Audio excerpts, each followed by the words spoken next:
Hello, I'm Steven, No, I'm Aaron. and we've just seen The Conjuring, Conjuring, Last Last Rites, new film that's out in theaters right now, starring Vera Farmiga, Patrick Wilson, Mia Tomlinson, and Ben Hardy, and it is directed by Michael Chavez. So, yours and my history with The Conjuring is pretty much the same. We watched the first two movies in preparation for the third one, and now there's a fourth one. So, the first one I thought was kind of sucky. I thought it was just a pale imitation of The Exorcist, like so many of these demon possession movies that are riding the coattails of The Exorcist. The second one was fun. It's totally hokey and ridiculous, and it's completely bullshit. But the characters of Ed and Lorraine Warren are much better in that movie, and they have some legit moments of warmth and likability that really made me appreciate them overcoming adversity in that second one. The second one's pretty endearing. Like, the two of them, plus, like, the way they get involved with the family, I found, like, pretty compelling to watch. Yeah, the third one was totally forgettable. Yeah, I think it was about a court case. It was. Yeah. It's slowly starting to come back to me. I was going to say, I don't think I could tell you what that movie was about, but I do remember there was, like, a guy walking down the road, and he, like, had blood on his hands or something like that, and then he's, like, investigated for murder, but he says the devil made him do it. Yeah, devil done did made me do it. Yeah. But yeah, it's totally forgettable. Now there's a fourth one, a fourth and supposedly final, but I'm sure there's gonna be spin-offs that just keep this series afloat. Yeah, this movie's making bank, so, Is it ever really final? Yeah. And also, in our experience, and everyone's experience, every horror movie that purports itself to be the final anything is always lying to you. Yeah, if Just anything, ask Jason Voorhees. Yeah, if anything, that's kind of like the halfway point of the series. Yeah, the final Friday, the final nightmare. Bullshit, bullshit, bullshit. Yeah. Okay, so in the 1960s, young Lorraine and Ed Warren are investigating a haunted mirror, and then Lorraine goes into labor. She gets rushed to the hospital, and her baby is born, but she's stillborn. She dies, but Lorraine prays for the baby to be revived, and God smiles upon Lorraine and revives the baby. Miraculous! So 22 years later in Pennsylvania, the Smurl family have come into possession of that haunted mirror, and it starts screwing with them. So they need an exorcist. They need Ed and Lorraine Warren. But Ed and Lorraine Warren are basically semi-retired. They're wandering around the country, like giving lectures that nobody attends, or people are making fun of them, comparing them to the Ghostbusters. Yeah, They set this in 1984, just to make that joke, I think. And Ed is medically impaired because he has a heart condition, even though he looks like $1 million. Yeah, we'll come back to that in a little bit. Okay, so meanwhile, Ed and Lorraine Warren's daughter Judy is starting to date. She has a boyfriend, and he wants to ask her hand in marriage. So Ed and Lorraine integrate this guy Tony into their family, and eventually they have to answer the call and tackle those demons. Yeah, we gotta exorcise the demons because the case is getting too big and it eventually hits them in a very personal way. So they have to help out now. So the marketing of this thing puts a lot of emphasis on this being the last one, and the movie itself puts a lot of emphasis on how this is their most dangerous mission yet. This is the one that ended their careers. And then you see the mission, and it's like, huh. Yeah, I feel like anything, and it's hard for me to remember, but I feel like this is so tame compared to the previous three movies. If you were to take away, like, don't show the people the title, don't show the audience the title, and don't show them the whole, in 1984, Ed and Lorraine Warren had to go to Pennsylvania to overcome their most dangerous mission. If you took that away, you'd probably think this was, like, the third Conjuring movie and not the last one. Yeah, it's just kind of like... There's nothing final about another case in the long and illustrious career of the Warrens. Yeah, the Warren people. There's nothing, like, really final or special about this case. And once we actually, like, start learning about the demons and the ghosts, it becomes even less interesting. Yeah.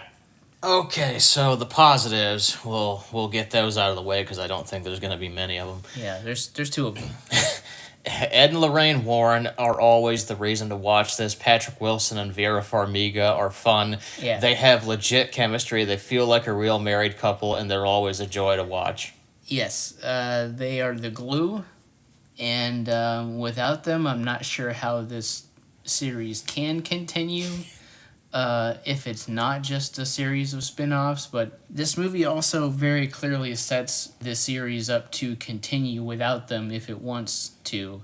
But I think that would be a colossal mistake. Yeah, I think they're trying to do a passing of the torch thing where the next line of Conjuring films is going to be Ed and Lorraine Warren's daughter and husband. Yeah, and it may do well, but I feel like fans have a real attachment to these two actors together. They are the reason why people go to see these. But I could be wrong. These movies seem to do pretty well, even some of the spin-offs, so, who knows.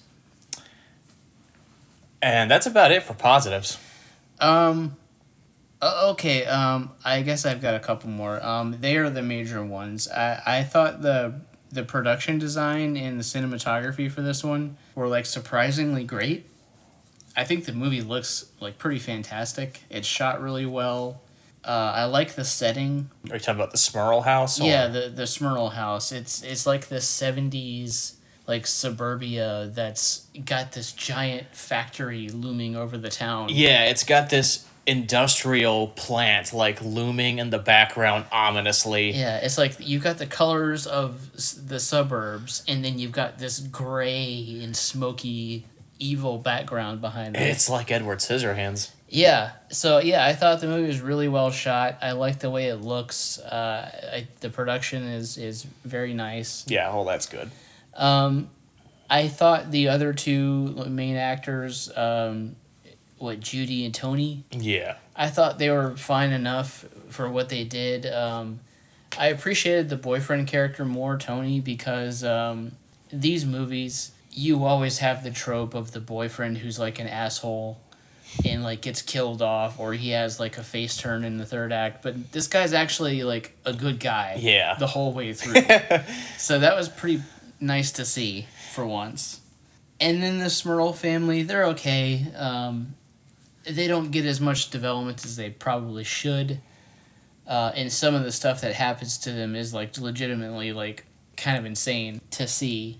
But yeah, there's not much else. Yeah, and then the cons are pretty much everything else in this silly little movie.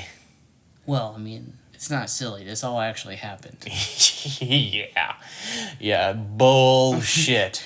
That's kind of problem number one.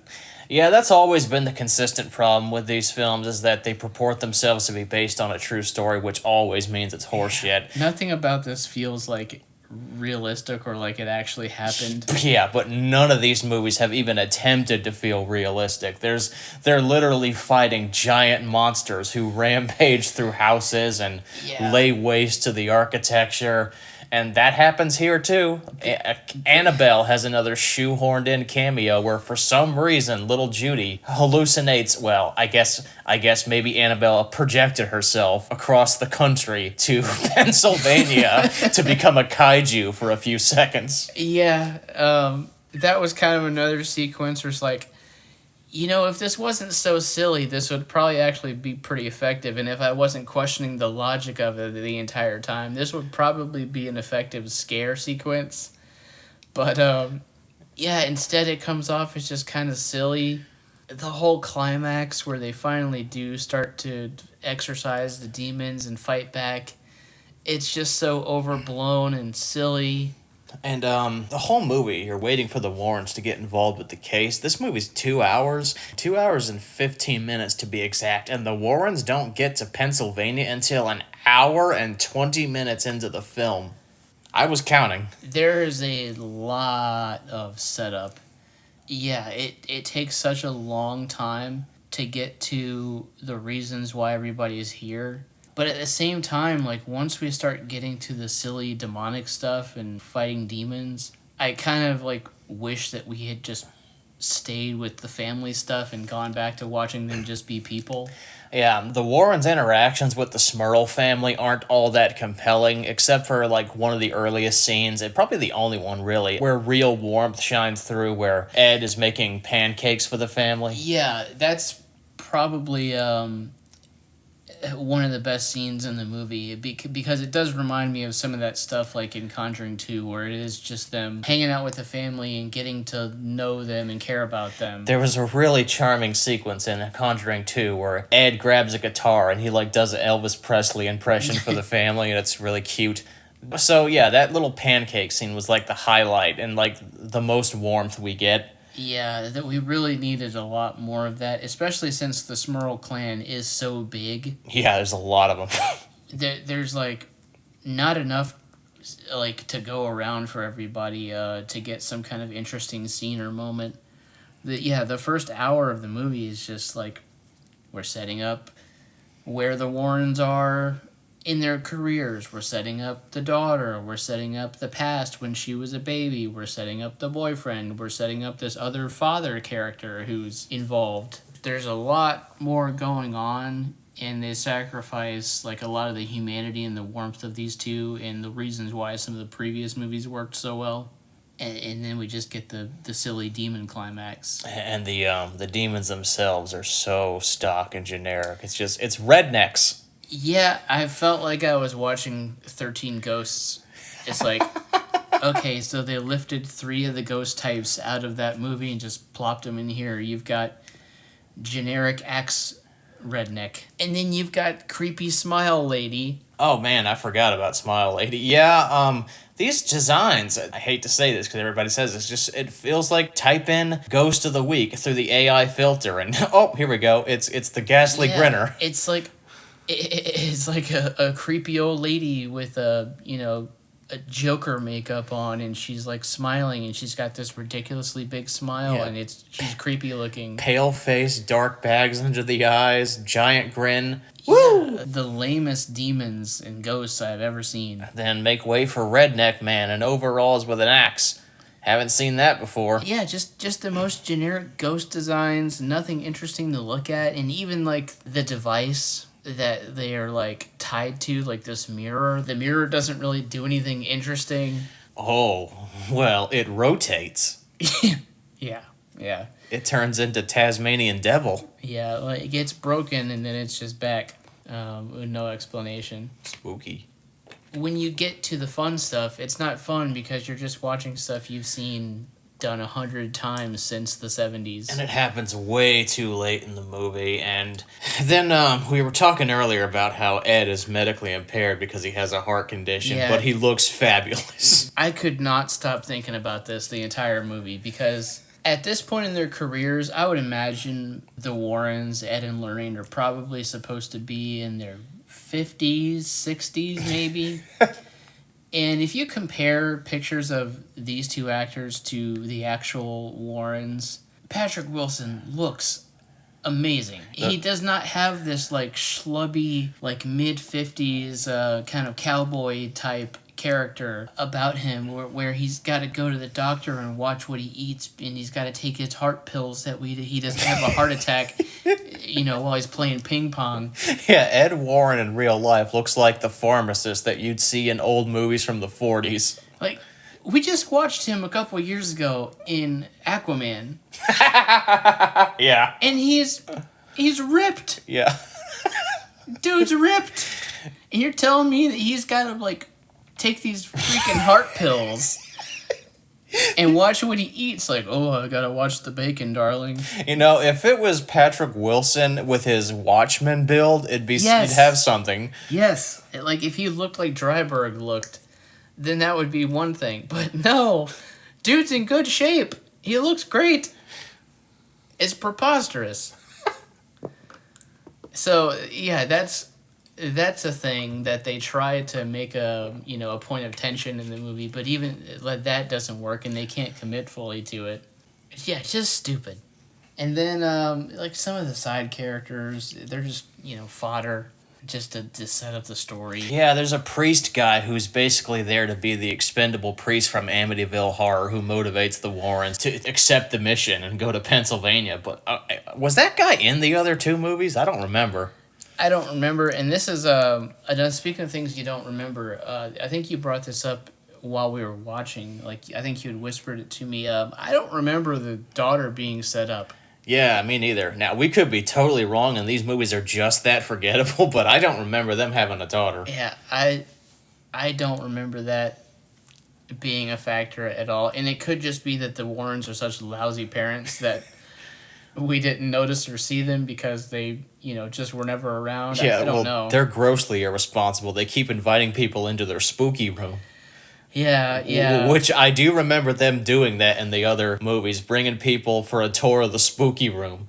Everything in here is haunted. Don't touch. Even the toys aren't toys. Yeah, it's people can't be trusted. Why would you bring them into your demonic house of like trophies? I wouldn't go in there.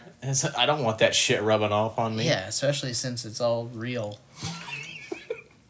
It's the final installment, but it doesn't feel like it. There's no finality. It's not particularly scary. It's shot well, acted well for the most part, but it's absurd, it's preposterous. This is all bullshit, and it never happened. I guess the final note is that this is something we never really talked about with the past installments, but it is kind of like scummy how this series like venerates these two con men.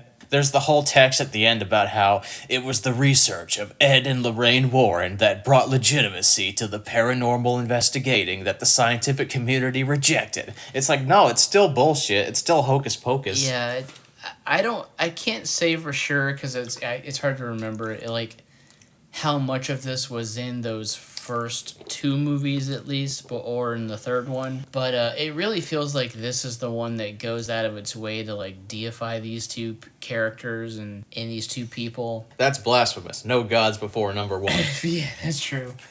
Obviously, you can say it's based on the case files because these are their case files. Yeah. But to treat them as like fact, like the gospel, when it's so obviously not. Yeah, and like this they one didn't fight kaijus. No. We did there wasn't a giant mirror rotating in the air with redneck demons popping out of it, chasing Vera Farmiga through a flooded basement full of blood. Like, I mean, come on. This one goes so far off the deep end that it's kind of a joke, and maybe that's the point, is that it's supposed to be a joke, that they're treating this as if it all actually happened.